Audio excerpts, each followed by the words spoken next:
you can say the CBRI has brought in a certain more method, kind of you can say compendiums which are talking about the materials which are like more local, your locally available material which were there with us as compared to what. So this is the kind of a recap. I'll tell you what exactly we do now. So we work with building cities and as well as areas to really dissect into the town to see that how this situation could be handled much better as compared to what is right now a condition. So under cities, what we do is we brought this, you can say one of the very pioneering heat toolkit, which actually gives you a 3 or 4 different set of analysis. Now we are bringing it into curricula as well as into professional practice so that people are able to assess, as sir was saying, that how this local information will generate. Local information will generate when you have a method or methodology very clear that how to generate this. So there's a wealth of people around us who understand remote sensing, GIS and analysis, but they might not have a method. So CSC is given the method so that at least we have now stories coming from city that okay, the heat pockets are forming here and these are the data analysis. Any university, any research institution can quickly come up with this. So that's one. In fact, within the 2 microsites, also a comparison of, as sir was mentioning, 2, 3, there are 7 to 8 degrees variation between 2 particular sites. Materials become one of the very important component on that. And this is the new, you can say, fabric density ratio, which actually talks about how much concrete or the extra mass of material which is there. A new formula has emerged over the period in this. And this is what the skylines look like.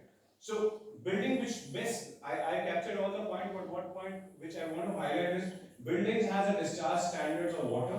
They have discharge standard of air and other things, but they don't have a heat discharge standards. So you bring up very poor air conditioner with you, very poorly designed building, and then you discharge huge amount of trapped heat into the environment. That bounce back again, and that's called heat diagram effect. So if we have some kind of crop coming on to heat discharge from the building, so automatically things will start shaping. You will have a better choices coming automatically. Your envelope will tighten, your even the choice of air conditioning or whatever methods you look at will change. Then vulnerable workers were also mentioned. So we work on vulnerable workers as well as school children. Specifically that outdoor workers as well as school children, they will be impacted a lot.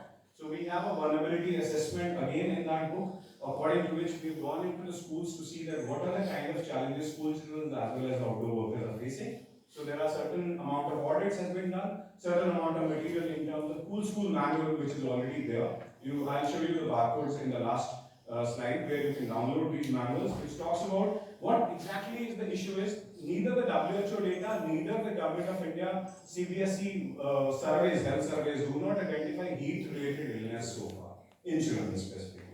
Right, so that is what is happening because your delivery will automatically change the moment you have certain kind of parameters coming as a performance characteristics in the lab.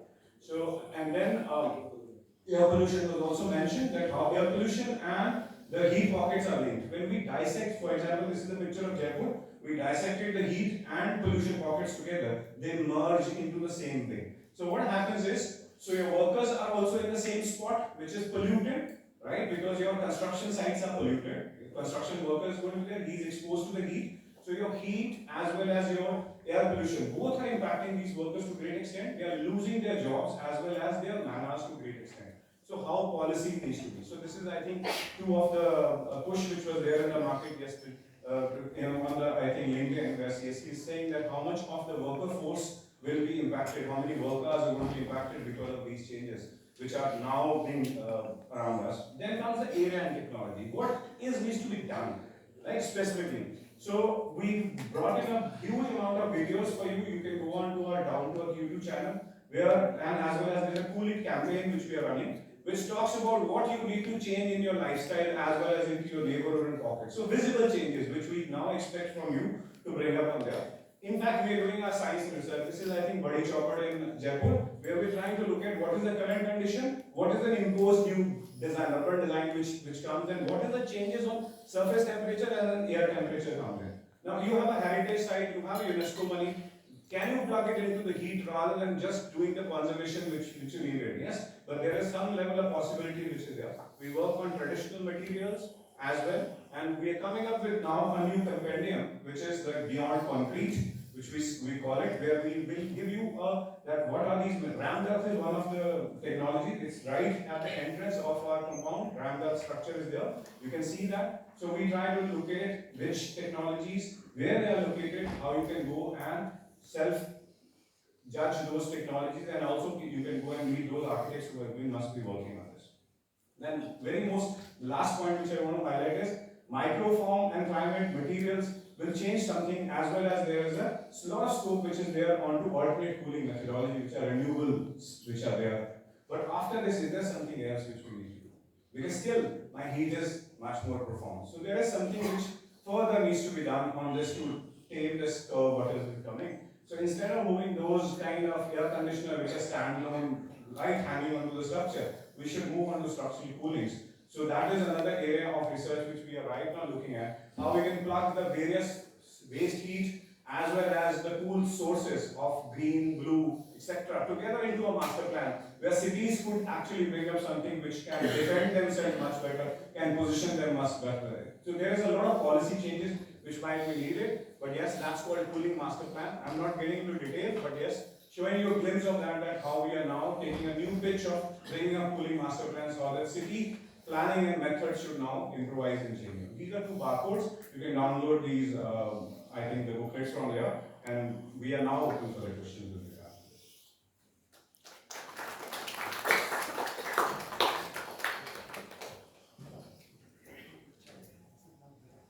Yeah, that was the question. So, Rajneesh, how do we want to do this? Do we continue with Amit and Dr. Rajneesh? So we can take 2-3 questions which are very particular to this session, and then I think after this we'll move to another very important area is agriculture. Right. So anything which is related with agriculture you can hold because we are coming on to that. But anything with regard specifically to buildings, we'll be happy to answer. But 2-3 quick questions. We are a little short of time, but एक दो question आप ले लीजिए. Sure. Just Jayant from TEPCO. Very interesting presentations. I just would like to know that you were mentioning about the cities across India, how they're being warming in night and all that. I just would like to know if there is any attribution of the local contribution of heat. We are talking about overall the heat rise, but do we have any data, IMD or CSC study, which attribute that this percentage of heat is being actually contributed? I'm asking this because often the city managers and the municipalities, they get a convenient alibi in global warming for kind of doing whatever they're doing. And if you look at the Air 6 report, if you look at the Water Group 3 report, you will find that I was pretty shocked. I found that Kolkata is the highest kind of temperature rise from 1958 to 2018. And it is the Kolkata's average temperature rose about 2.67 degrees centigrade. And out of the 20 areas in the world being mentioned in the report, Kolkata has been the highest. Then when I kind of got into the data, I found that 90% of the heat rise was due to, one of the most about it, for the local contribution. So hardly 10% is for the global. So it's very important to know when we're talking about the rise in temperature across the urban areas in the country, how much being contributed by the local factors and how much by the global factors. So any input on that? Thank you. Yeah, I have a small related question.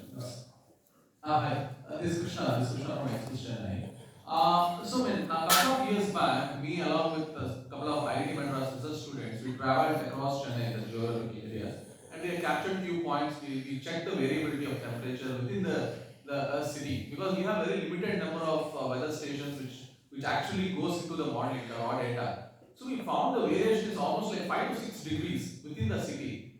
I mean, as an IMD, how do you capture this thing when you do the forecasting? Because the raw data which you are pumping in is very limited. And there are pockets which are extremely prone to this kind of EVs, which they have no information. Except that if you step out, it's too hot, you just take a step back. But as an IMD, how do you capture this variability? And what kind of material? Because the concrete, they don't reflect the heat, so they capture the heat. That's one factor, but there are very few alternative materials which are available for even the urban planners like CMDA, the City Metropolitan Development Authority. They don't bring all these things into giving permissions or so. How do you go about it? One question. I have a very simple question. Okay. very. So just the question. I would say. Yeah, just a question, very simple question. Oh, After. Actually, we are making buildings and creating also landfill sites and huge mountains of garbage. So my question is related to his topic also. In a city, do we consider entropy?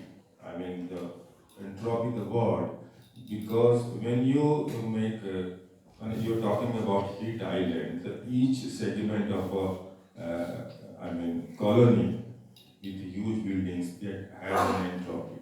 So, what is there technically, according to physics, when you plan a city, how do you balance entropy? Because that is very significant. my question is very simple. The architectural designs that you suggested or recommended towards the end, how do you make them accessible to the poor and marginalized? Basket Party from Thornton Douglas Foundation.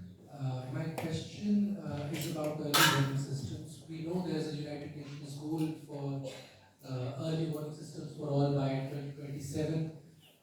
But in India also, there are some projects that have shown good results. But what are the major challenges that bodies like IMD or IIT and Pune are facing when working with bureaucracy in different states or at the central level with regards to early warning systems? So I think we will definitely after the break during the tea breaks, I think we can have one or more interactions also.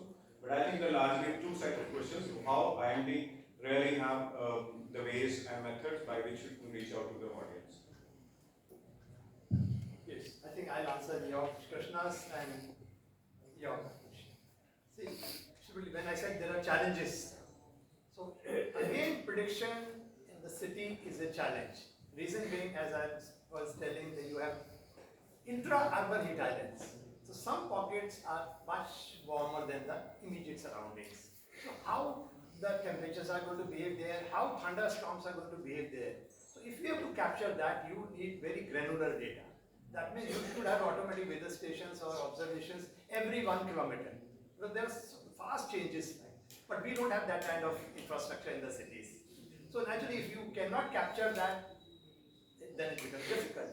So we should have a dense network of observatory one, and once you have that, then that data goes into mesoscale model. Because the model which we generally give long-term forecast or 5-day forecast, those are global forecast models. But the nowcast which we give is through mesoscale models. That is forecast for about 50 kilometers area and for next 3 to 4 hours. So if you have very granular data, then that all the data will go into the model, and it will also help in better model building.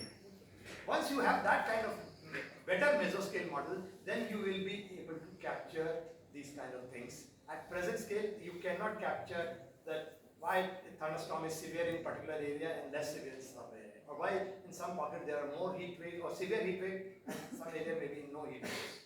So these are the challenges we are facing. Is it okay? And coming to you, early warning. Yes, of course. IMD's mandate to give early warning, and again it has 4 components. The first component is risk analysis, which is again done by the state government or maybe GSI, ISRO and all of that. Second component is monitoring and prediction of weather, which is done by the IIT. And third component is communication or dissemination of weather forecast and warning. And fourth component is response, that is done by the state government, respective state governments and central government also contributes. So these all 4 components should work in harmony.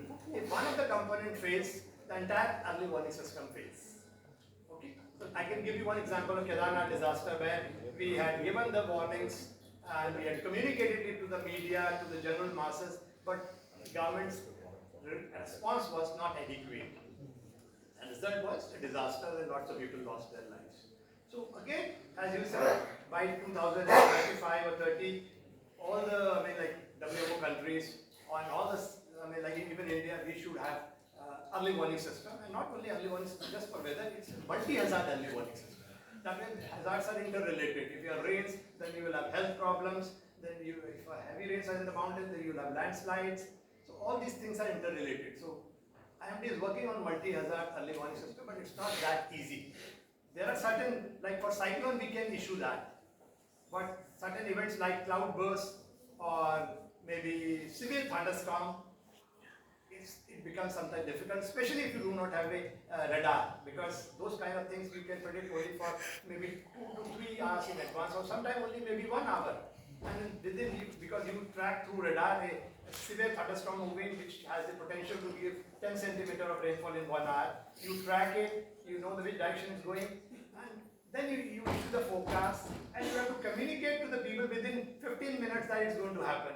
And now question comes, how the people are going to know about that warning? How do you, whether you give it through television, but all television channels may not relay it. They might say, koi political news aa gaya, बहुत important, and we have told them what you do is that put it in the scrollers. So it should be mandatory for all the TV channels to put it in the scroller that there is going to be a severe thunderstorm or a cloudburst kind of phenomena in the next 15 minutes, half an hour to 1 hour. So that way people can do. And then you can also have your FM community radios, which is again a wonderful thing. So I think government's focus should be on FM community radios, and that too now you have radios which have, you don't need battery, you don't need electricity, you just wind it for 60 times, it runs for 1 hour. So those kind of radios along with FM community radios will definitely help in dissemination of information. So again, early warning without early communication has no meaning. Early warning without early communication and early response or action has no meaning. So all these 4 components early warning system should work. So a lot of work is still needed, and I hope in future we will be able to provide that kind of services. Thank you. I think I took those 2 questions. Thank you, Dr. Anand, and thank you, Dr. Roxy. So now we'll switch to the agriculture, and by the time I'll call upon Amit Khurana ji as well as Dr. Vidhu Pal. So the answer is after 3? No, I'm giving by the time we'll settle down. I'm giving answers to quick. I thought it was a difficult question, but How it's it will ask. Sir, one second. Let me just complete the question. Sir, please, you join by the time. So one is India Cooling Action Plan, which actually talks about cool thermal comfort for all. That's where the place where this is in 2019, where everybody in this country needs to have thermal comfort. That's one. Second, yes, there is a lot of changes which is there in the city because of the work which it's not only the climate change, it's not only the heat which is there in the ambient heat. It's the heat which we cascade within the town. That's why I said that between 2 sides there is 7 to 8 degree variation within the site. Now they both are equally impacted with the external heat, but still there is a bounce around 7 to 8 degrees between the 2 sites which are located within the town with a similar kind of morphology and construction.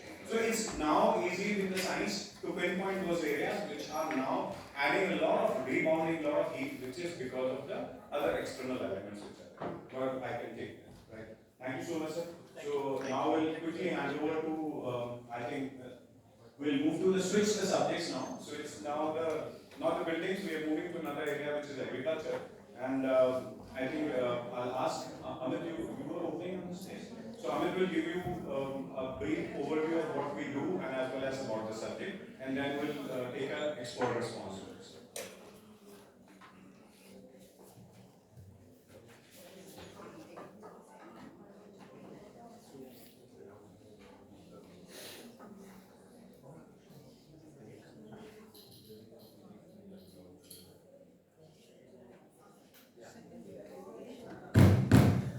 Okay, good morning everyone.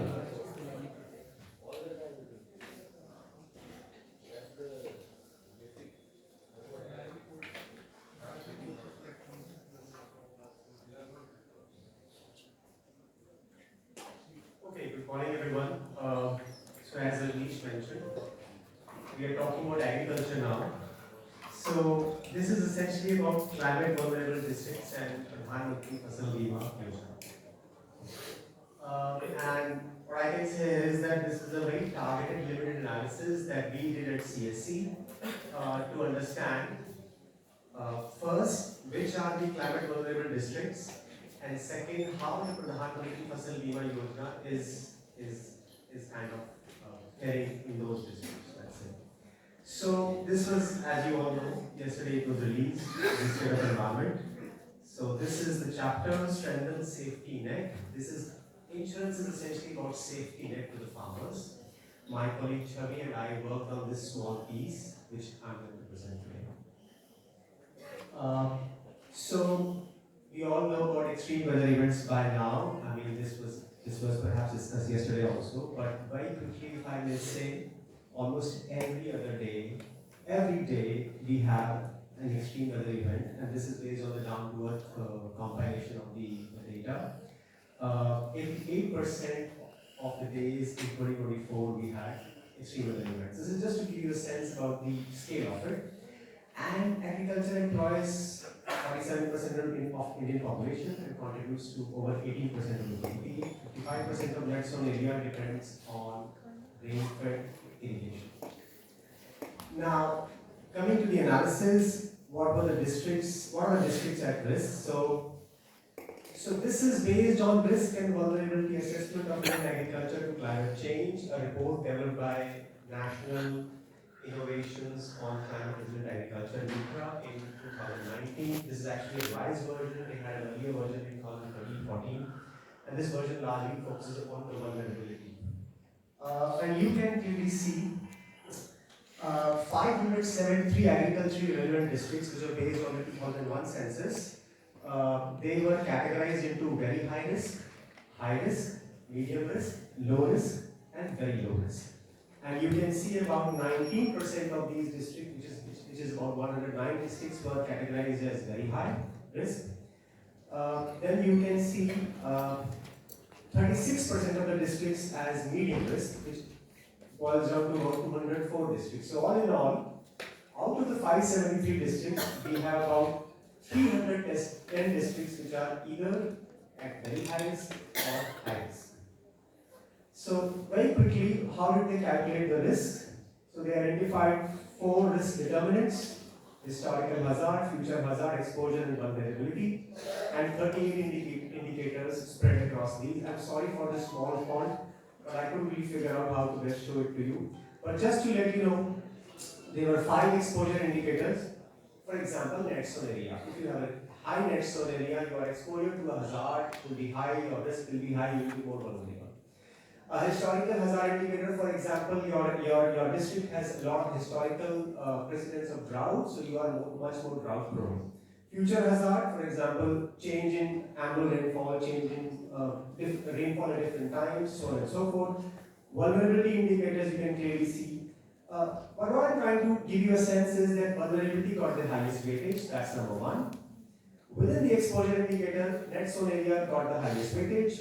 Drought proneness got the highest weightage in historical hazard indicators, and then you had change in July rainfall, and then within the vulnerability, net irrigated area, because that's a very important factor in India. How much of area is irrigated or rain-fed is something that basically got the most weightage.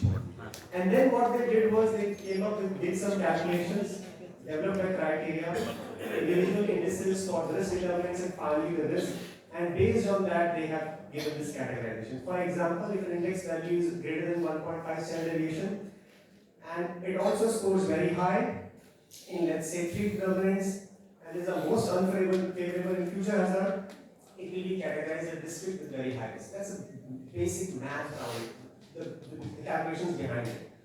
So what was the most important risk factor? So what we did at CSE was we picked up those 210 districts, we figured out which factor was most important, and it was very clear that it was rise in minimum temperature which was most important in 271 out of the 310 districts. And then you can see high drought proneness, which is the historical hazard, high net zone area, low net irrigated area, high cyclone proneness, so on and so forth. So that's the broad assessment. It gives you a sense which are the topmost 5, let's say, important factors, risk determinants, which were contributing to the additional risk or vulnerability. So this was the states breakup. So out of the 310 very high risk or risk districts, you can see, and these were spread across 27 states. 18 states had more than 50% of their districts as high risk. 10 states had more than 10 of their districts.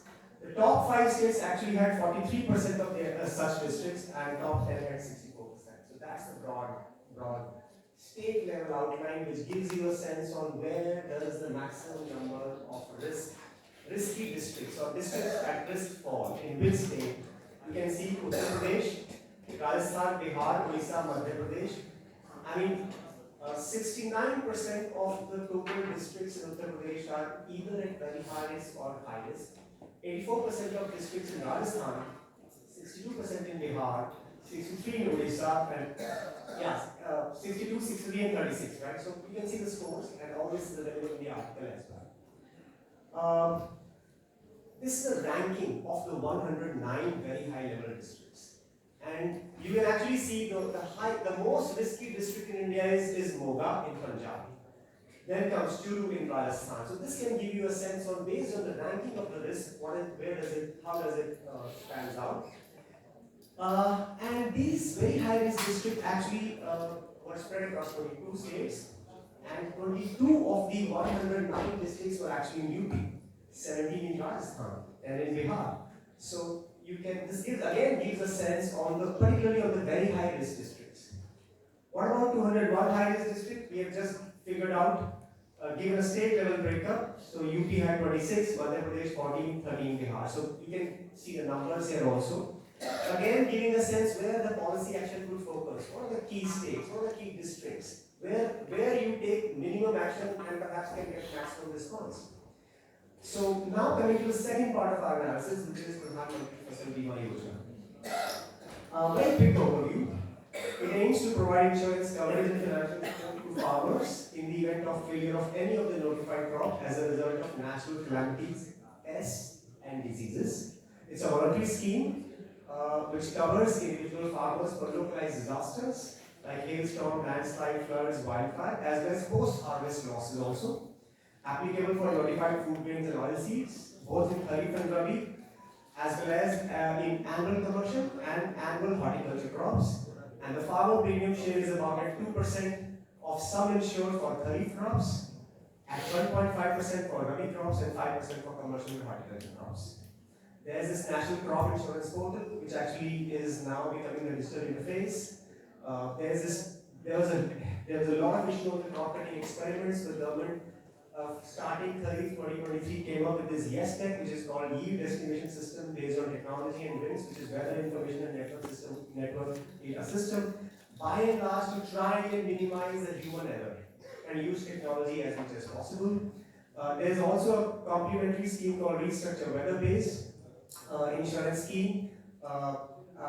That's a broad overview, if I may say. Now let's see PMFBY in numbers. Very broad. 2018 to 2024.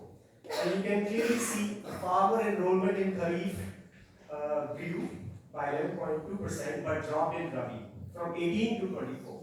Right? You can see about 23% drop. And you can also see why we say, you can see there are about 25.3 million farmers covered, which is about, let's say, 2.5 crores.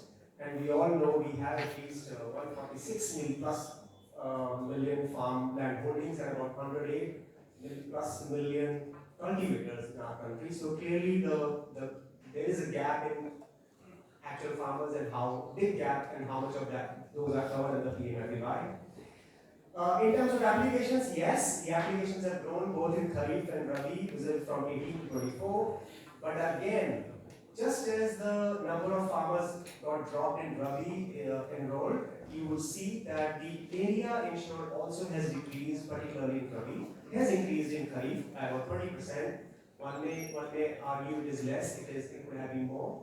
But yes, in Rabi particularly, it has decreased. So these are the states in our country where you see PMFBY, and these are the states where you do not see PMFBY. You can clearly see Arunachal, Bihar, Gujarat, Manipur, Mizoram, Nagaland, Punjab, Telangana, West Bengal. Do not have PMFBY. West Bengal has its own scheme. Punjab actually has no insurance. It has largely compensation-based system. Gujarat, Bihar, we are told, are now trying to get in. They are trying to come back to PMFBY. They were there and then they stopped, and now they are coming back again. So that's the scenario. But you can see clearly 19 states, as far as we know, are right now adopting. But 9 states are not doing PMFBY, and that's where we have to see if we really want to move forward in terms of coverage, more farmers, What are all these nice things? So what did we do? The analysis was as follows, and just a background to that analysis. All those 310 districts actually had, we figured out that whatever data at the PMF portal, and this is as per December 2024, we figured out the district level data and did some math, and we figured out that only for Kharif 23 we could do, there were about 21.5 million farmers. 60% of those farmers were actually in either very high or high risk districts, and about 23% were in very high, and the remaining 37% in high. Rajasthan had about 36% of very high risk farmers, and about 87% of very high risk farmers were in just 4 states: Rajasthan, Maharashtra, UP, and Odisha. So if you just focus on these 4 states and the very high districts, you would be able to cover 87% of the problem, let's say.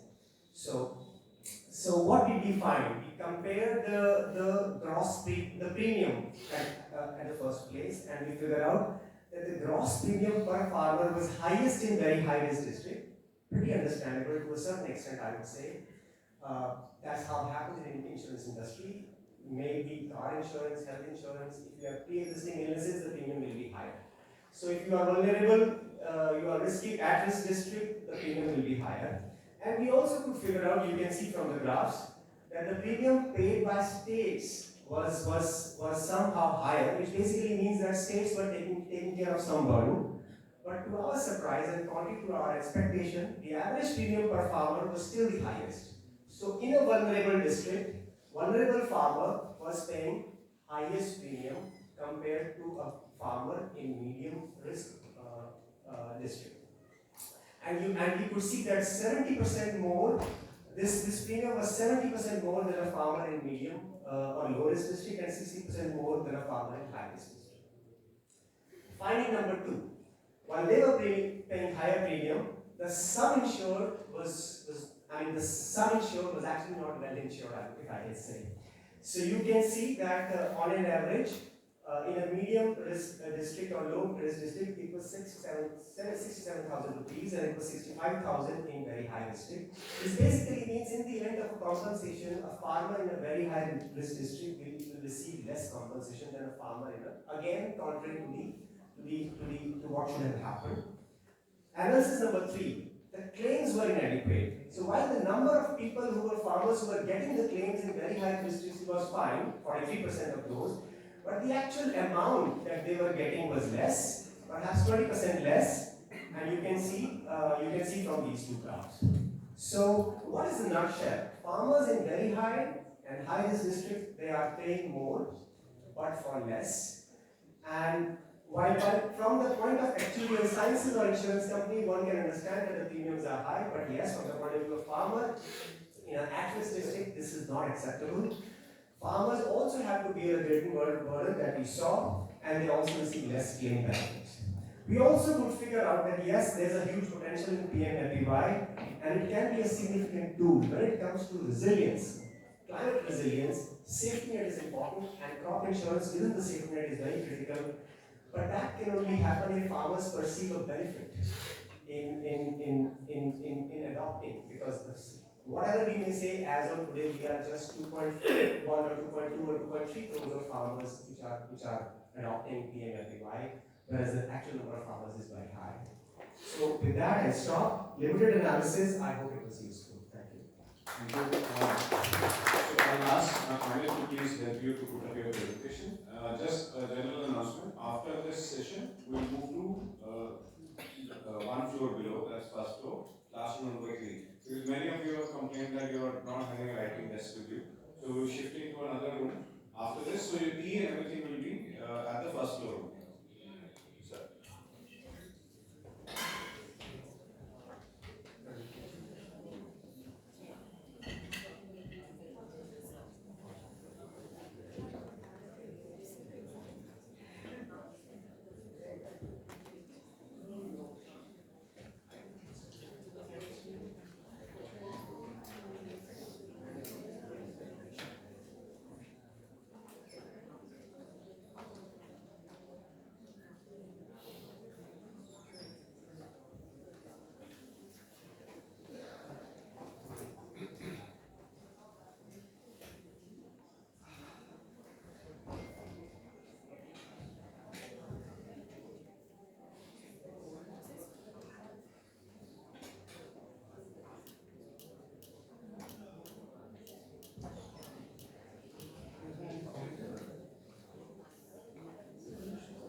cabinet met exclusively on the issues of agriculture.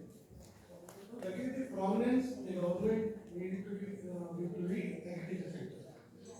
So it is often said to be the gamble on those who wins. We all say gamble. So farmer is not sure whether he will get the produce or not, whether he will, if he got the produce, whether he will be able to get the minimum support price or not. These are issues not only now, so these are very beginning issues. So then, now agriculture is one of the most affected areas due to this climate change. What I can say. So now that we are experiencing happening very frequent and very on frequent occasions. In one season, we are experiencing almost 2 to 3 kilometers back to back. Even he doesn't have sufficient time to replant the crop also. These are all things happening due to this climate change. So, in this background, it is very essential. At least we cannot stop the trend. At least we can empower the farmer with an umbrella. That umbrella is crop insurance.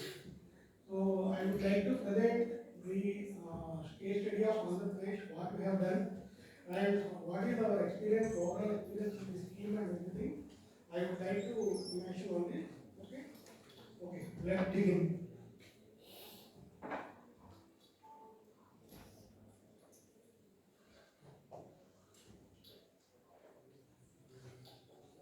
So as you know, agriculture, Andhra Pradesh has very prominent place in terms of agriculture.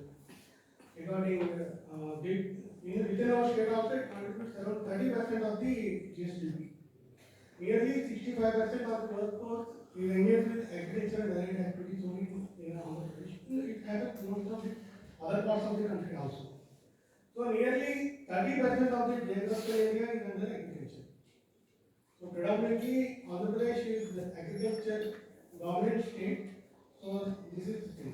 So the average annual food grain production stands at around 160 million tons. That Krishna Godavari Delta, these are all rice granary of India. They are considered to be rice granary of India. These are the key crops like paddy, groundnut, cotton, maize. These are all various crops. So regarding the land holding, when you see almost 83% of the farmers, 89% of the farmers belongs to small and marginal category only. They are more exposed to weather. They don't have sufficient resources to manage things. Unlike big farmers, they can manage things quite easily. But a farmer is having less than 1 acre of area is highly vulnerable to the climate conditions. So what were happening is frequent cyclones, cloudburst, drought, floods, erratic rainfall. Sometimes in the same state, we are expecting drought on the Rayalaseema region and floods on other side of the state. These are the happenings. That too, we are blessed with almost 1,000 kilometers of coastal line. We are having 6 cyclonic zones. So unreliable monsoons are significantly impacting the output of the. So this is the evaluation of crop insurance in Andhra Pradesh. So not only in Andhra Pradesh, it applies for the nation also. So the government has announced the National Agriculture Insurance Scheme. Earlier they used to be, so this initiative took place in 2005. So then, with the learnings, they improved it further and they launched modified National Agriculture Insurance Scheme. More risk were covered, even post-harvest losses were also included. And then, some more initiative like National Agriculture Insurance Scheme and modified National Agriculture Insurance Schemes. Then they got weather-based crop insurance scheme also in the unit. So these are all pertaining to 2000. This unit happened till 2016, 2015. So there used to be only one company across the India. Agriculture Insurance Company of India is only one company which operates this scheme in India. The farmer will pay the premium. The company has very limited liability, where they nearly 150% of the premium will receive. Rest of the claim is used to be shared by the state and central government on equal basis. That is but due to monopoly, the farmers are not aware, even the penetration is very low. At that time, even not even 20% of the farmers are involved. So in Kharif 2016, Honorable Prime Minister has announced that Pradhan Mantri Fasal Bima Yojana, which was launched in 2016, and all the states are started implementing it from 2016 onwards, Kharif 2016 onwards. So parallelly, restructured weather-based crop insurance scheme also. So then, this journey happens in our state from 2016 to 19. So where the farmers will pay the premium, almost 18 general insurance companies have been empowered by the Government of India through open tenders or floated and then through open bidding. So in order to bring down the premium rates, they encourage the competition. So it worked well. Almost from 2016 to 19. So we implemented this scheme. The farmer will pay the premium, and whatever the claim, the insurance company will deliver that upon receipt of the complete premium by the state and central governments. So in 2019, we took one step ahead. So like we announced 1 rupee premium for the farmer. So farmer need not to pay even the so the 2% in Kharif and 1.5% in Rabi to be borne by the farmer. So in that count, what we said, no, farmer just you pay 1 rupee. That's enough. Rest of the liability was added to the state government. That happened in 2019. We took that initiative. AP took that initiative. But even that also didn't work because the farmer need to go there and he need to submit the documents, proper documents and everything. So even that also left almost nearly 1/3 of the notified area was not covered. The penetration reaches somewhere around 60%. So at that time, what the government thinks, so they wanted to have each and every acre of land into crop insurance. That's why they announced self-funded scheme like universal coverage insurance scheme in India. It was never happened in any part of the country that the state government sends the claims directly to the farmer. It was never happened in the country. The state itself has calculated the claims.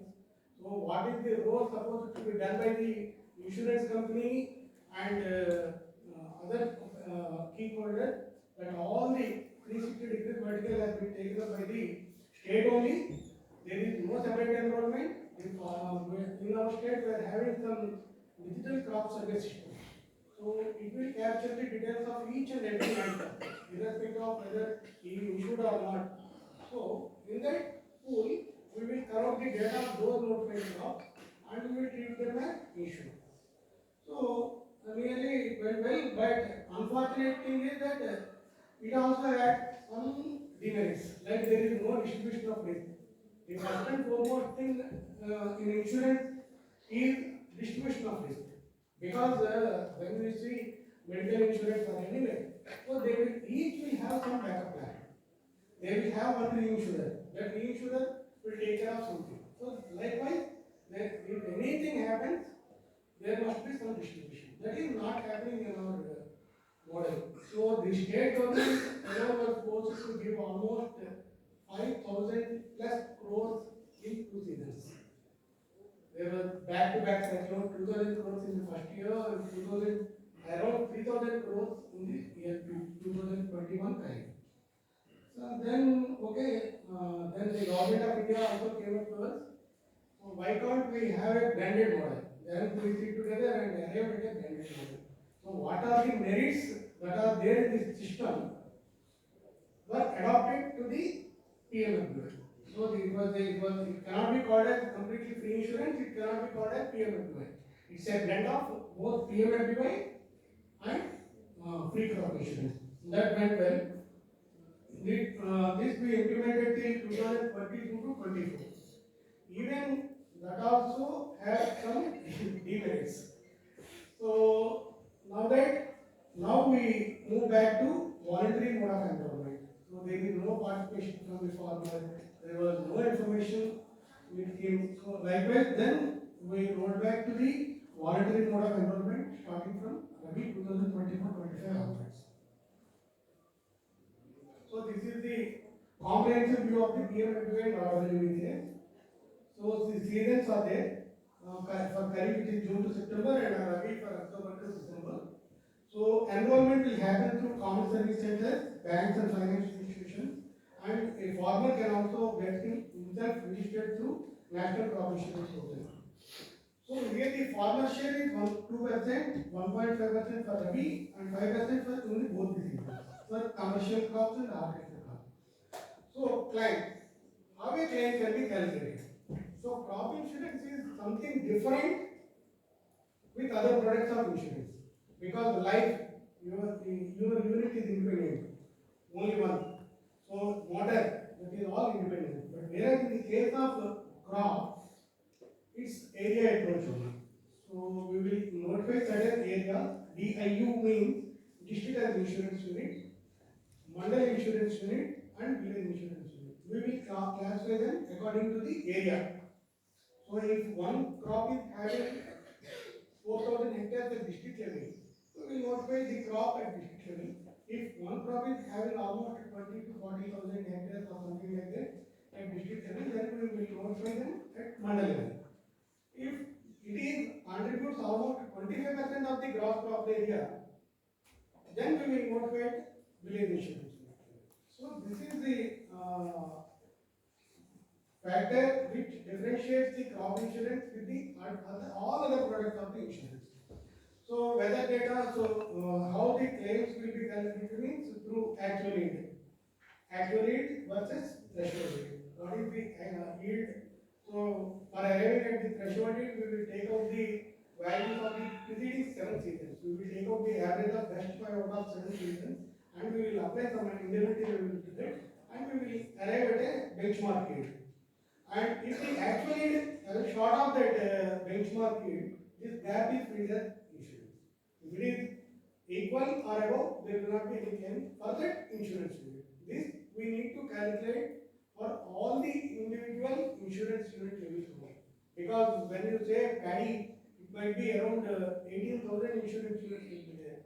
For all the 18,000 insurance units, we will take out of the previous 7 years values, and then we will put a threshold yield, and we will have actual yields to arrive through crop cutting experiments, and we will compare this.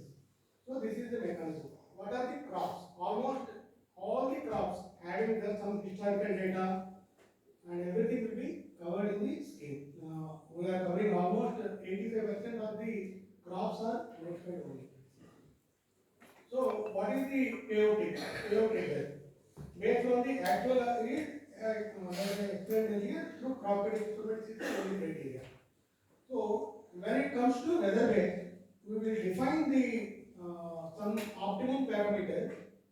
If any parameter is above or below that, we will classify the payout. We will that value will trigger and we will use the payout. So say for one crop, if there is consecutive rainfall more than 50 mm for 3 days, there is a chance that the plant will die. So in that case, we will mention the risk period and we will give the trigger also. So consecutive 3 days, the rainfall must be above 50 mm. So then we will make certain payout. So that is the overall, that is called term sheet. So the coverage, what is the, so even though we are taking almost farm gate price into as some issue. So it's based on the scale of finance. So key features of AP. So AP got the lowest premium rates in the country, I can probably say.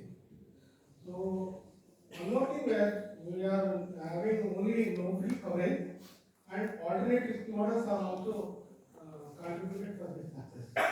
So even the visibility of the scheme in our state is also playing a key role. Because in insurance, if anything is grey area, that will be treated as 100% claim. So accordingly, they will not be treated. If your system is crystal clear, definitely the competition will be more and the premium rates will also be less. So yield and whereas against all non-preventable factors like heavy rain, cyclone, flood, everything, whether it is yield loss. So AP is also blessed with the very dense network. We are having almost 2,700 weather stations across the state. Whereas the IMD hardly got 35 weather stations in our state. So that kind of penetration we are having there. So one of the biggest strength is digital crop survey. Digital crop survey means, so the primary worker will go to the field, he will verify what the crop he has actually grown, what is the stage of the crop, what is the source of irrigation, what is the variety, what is the anticipated date of harvest. So there is a huge database in our state that is happening, and now the government of India is also took up this initiative, and they are also trying to roll out the digital crop survey across the country.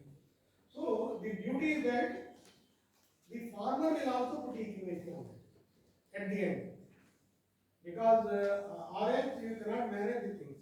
So you grow paddy. I have seen paddy and recorded paddy only. I have took that photograph and so at a later date there might be claim for banana crop. So then it will happen in the next year. So then the farmer will claim, no, I have raised banana only. Wantedly he recorded it as paddy. That's why we display all the details before him, and we will take out the EKYC from the farmer. It is a kind of digital authentication from the farmer. Here the EKYC means know your crop. Basically we will display all the details, which is this is the crop you own, this is the source of irrigation, this is the date of planting, everything. So it is single source of truth for every scheme, for procurement and everything. So now that a lot of initiatives are coming in the form of ESTEC, yield estimation through satellite technology, which will drastically reduce the dependency on the crop cutting instruments. Almost we need to conduct 30,000 crop cutting instruments in Kharif and nearly 20,000 crop cutting instruments in Rabi. So this will gradually reduce the dependency on the CCs, conventional CCs. So crop health and data collection. So now that the scheme was made and voluntary for all the farmers. So it is the view of the state from 2023 and 24. 23 Kharif and Rabi 23-24, whereas Kharif 2024 and Rabi 2024-25. So you see the premium rate, national average premium rate stood at 10.1%, whereas our premium rate stood at 4%. So AP is considered to be first state to implement the field crop insurance model, because it was a great innovation maybe 2-3 years back. The government of India recommended it in various platforms.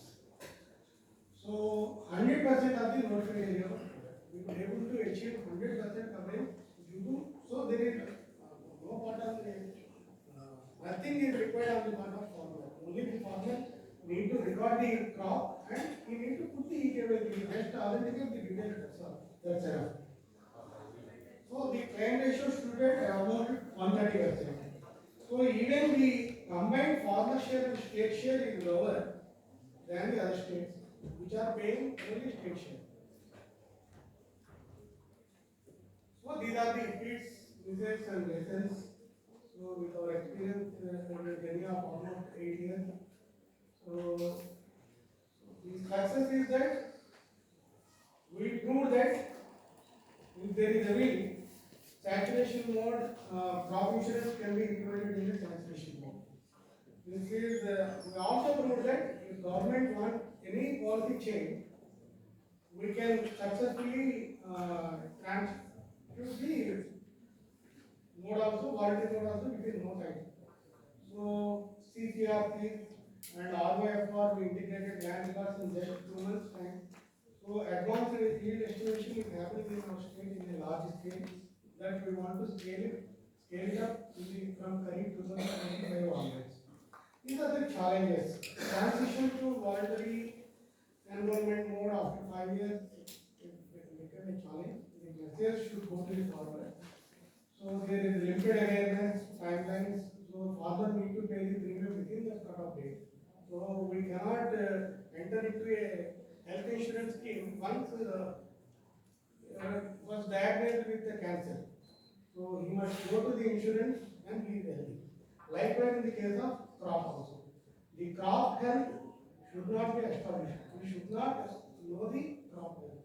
Then only he need to pay the premium. So there are some disputes over yield and weather data also. So these delays in claims, these are all challenges we are encountering it. So one more thing, in terms of tenant farmers, here the farming mean for PM Kisan and everyone, what they are doing is landowner is not a farmer, he is a landowner, but he is not the cultivation is being done by someone else. So we are targeting him. So that is now Secretary's topmost priority to cover the tenant farmer because he invests the money, labor and everything. So if anything happens, he need to be protected more. So even with the recent floods also, we took one drastic step and we gave input subsidy only to the cultivators, but not to the owner. This is happening in the case of insurance also. He may be owner, but as far as insurance and other minimum support price is concerned, we are taking the cultivator name only for consideration. So it also remains as a key priority. What are the learnings? There must be some timely release of premium subsidies. Government must forecast it. Farmers are not fully clear about the complexities because every farmer wants his land to be insured. That's all. It's very difficult to convince a farmer. So if I pay, so one farmer I think so my satellite image like this, you show me that satellite. So actually he will question. So these are very, farmer is always a challenge to the Department of Agriculture. So we are trying to improve levy, the universal mode and everything. So that's what we require, and outreach and awareness campaigns also. So transparency, with transparency, we are displaying all the list before the release of claims. That is also not happening in any part of the country. We will display beneficiary list maybe 10-15 days prior, and we will display them at meetings. That is also one of the biggest strengths of display. So these are the perspectives of the various stakeholders. What a farmer will think. So very minimum premium or no premium or 1 rupee premium shall be maintained all the times with extended timelines. So no, you should not insist me to pay the premium before August or something. So if anything happens in the month of October, then also I should have a provision to pay the premium and then enter the scheme. So that is apprehension. So better access of all the days. Timely claim settlement. The most important thing is farm level settlement. So what I said, it is village insurance unit, mandal insurance unit, district. इसका बात छोड़ो. मेरा ये field खराब हो गया अभी दे दो. So it is that is the perception of the farmer. So ultimately it should be the target also. So it is possible only when you can assess the yield at pixel level using technology. That initiative we took, maybe in a 5 to 10 years, this may come to reality. Like all other schemes, so this can also be geomarked, and then if anything happens for that, using the historical data of past 7 satellite data, we can derive something, and there might be compensation mode like that also. It may happen.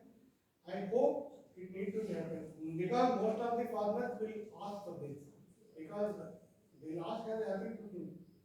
So when you say no, we took out average of 4 experiments which was conducted there, and that's why you are not eligible. So it is very targeted that we need farm level settlement of food. So trust deficit. So there shall not be any trust deficit. That is the perspective of the farmer. So what, as a government, what we look out? We wanted lower premium to mitigate the burden of the government and higher enrollment. competition. These are all things we need. So there shall not be any disputes at the time of settlement of claims. So there might be, we require some stakeholder coordination, and then actual cultivator, we cultivating the lands on ground, not the owner by default. We are always trying to pin him. We were always trying to target him. So grievance redressal mechanisms also will happen at various levels, at district level, state level. Based on the intensity, it will escalate to the state level also. So what an insurance company thought. So anyways, insurance company will always try to make some profit. So they won't, certainly they won't come for any service of the public. That is for sure. So, but it must be cost effective, because almost 18 to 20 employment companies are there.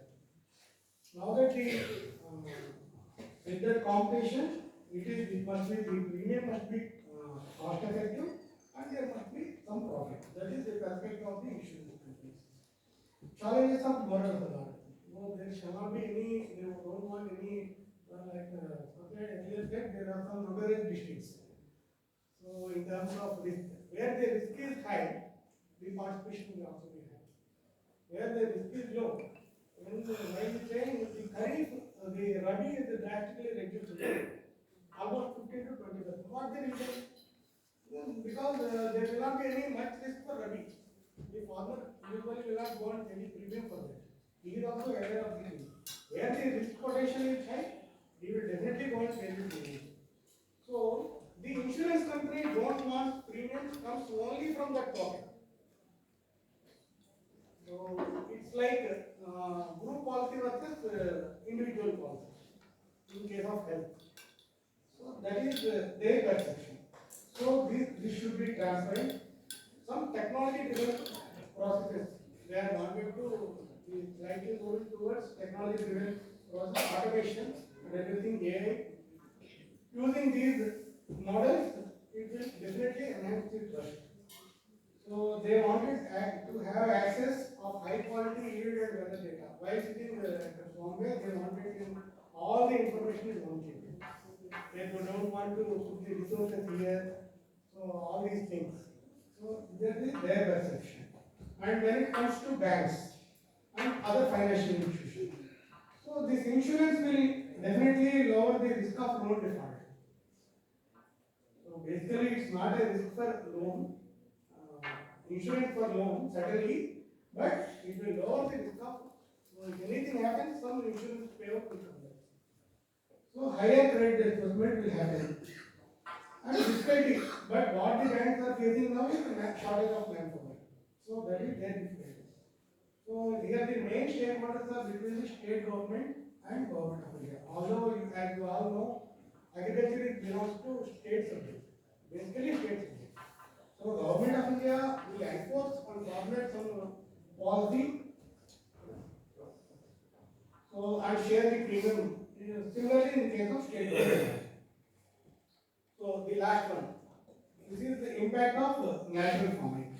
So as you are aware, AP is one of the pioneer states. So it is need of the hour also. Pioneer state in terms of natural farming. Almost 1 million farmers are already practicing the natural farming. So one interesting thing happened in the month of October. So where they,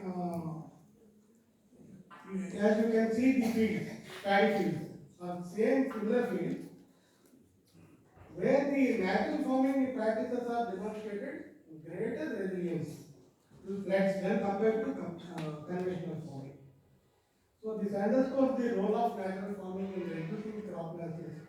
So it will ultimately lessen the dependency on the crop insurance. So as you can see, the last one, this photo, this is rice plants have stronger and stiffer structure because of the tightly packed fibers. So it withstands like anything. So that is the very encouraging factor. This study, lot of studies need to be done on this aspect. This is one of the key factors. It will also address the cost effectiveness, global warming, because the crop is entirely covered with the ground is entirely covered with crop means there will be certainly reduction of temperature also. So recently we had the MOU with the Pegasus Capital Advisors. So this will resources mobilization, post automation infrastructure and everything. So this also initiative recently we did, maybe last week only we entered an MOU with them. These are the future areas. So implement the technology tools to enhance the transparency.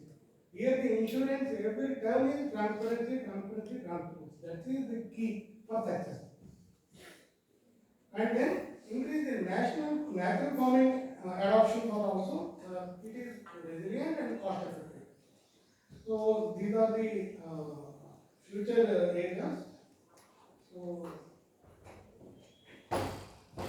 this is what I wanted to say. These guys first wash crop insurance initiative, the farmer spirit doesn't break.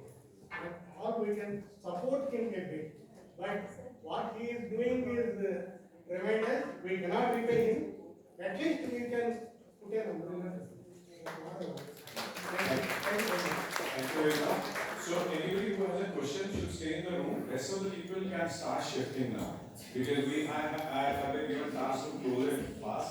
So what we do is, anybody who has a question can stay in the room. We'll do the discussion. The rest can start moving. I'll just give you 2 minutes to for people to just move out so that the next session will also be streamlined accordingly.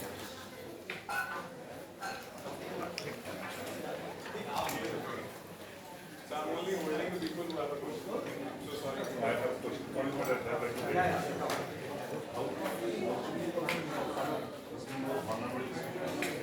Yeah, I'm completely.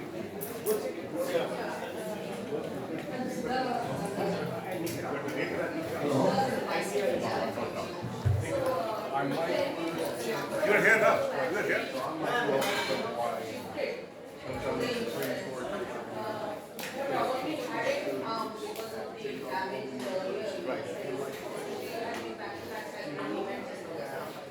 Was there any visible difference when you manufacture nowadays?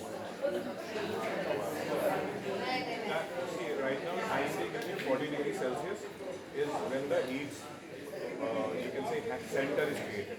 Now, whether that converts into stopping the school or not, that is, they have not defined. But yes, they call it, it becomes heat center. When Can we move downstairs, please? नीचे नीचे चलिए, चाय अपनी अपनी लेके अंदर वो सामने वाले कमरे में.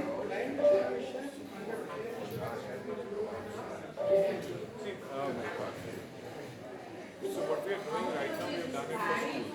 We are trying to work out how the school children they are much more vulnerable as compared to university, considering their age, because they can adapt to that condition much better as compared to school children. But for university, so far, I don't think so. They have government has come up anything directly to de-risk this. But yes, there is a possibility. Once we, what we can do is we can tell that when the 40 degree is reached, then that's the time when you can ask them to go on hybrid modes and things like that, instead of doing a physical classes. Maybe a follow-up.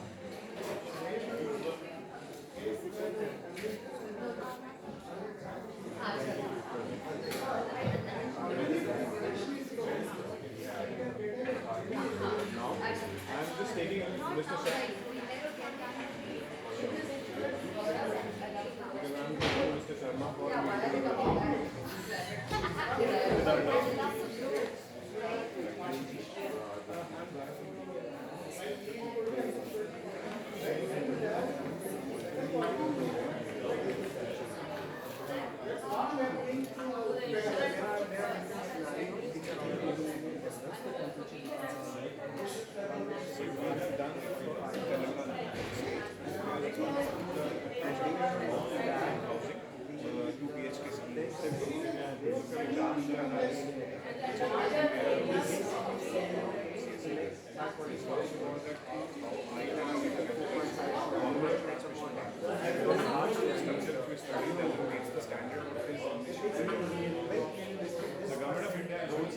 ECBC is equal to us. What's going to be the structure which they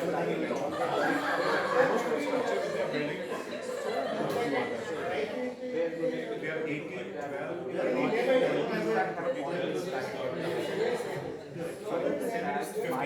and they want to bring it down to 20. Either in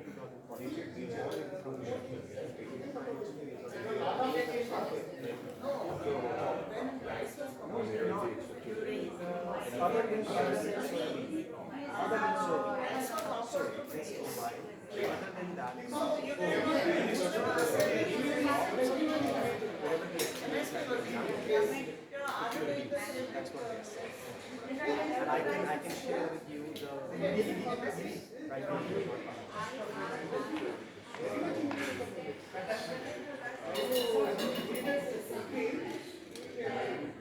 So I can't recall right now. I can't recall right now. So in some crops perhaps it would be. In some crops. And as I said, it's a moderate scenario in the worst case. And then they have two times, 44 days.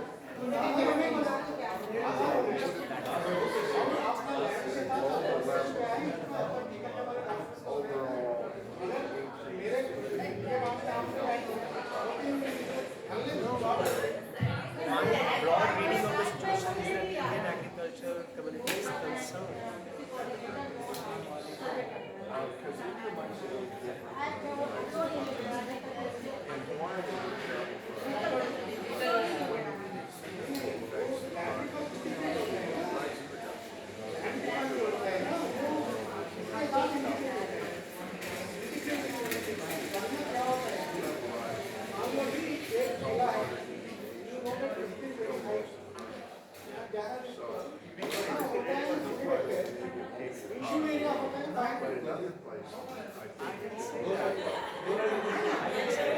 I actually have very limited answers on climate, on how the insurance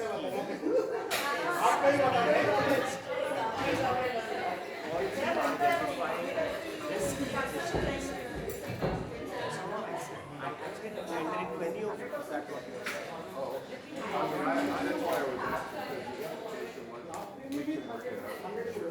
No, certainly not.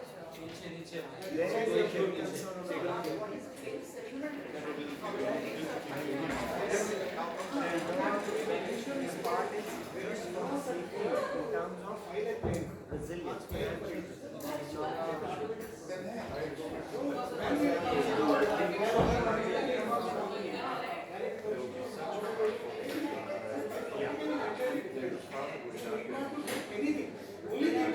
Yeah, of course. You can handle the financial part if you're not, but if there's no future gains. So insurance will just take care of the losses, the financial losses. It'd be great if some literature talks about whether food protection will be I can send you. Can I send you what I'm. Oh yeah, you have my card. What I'm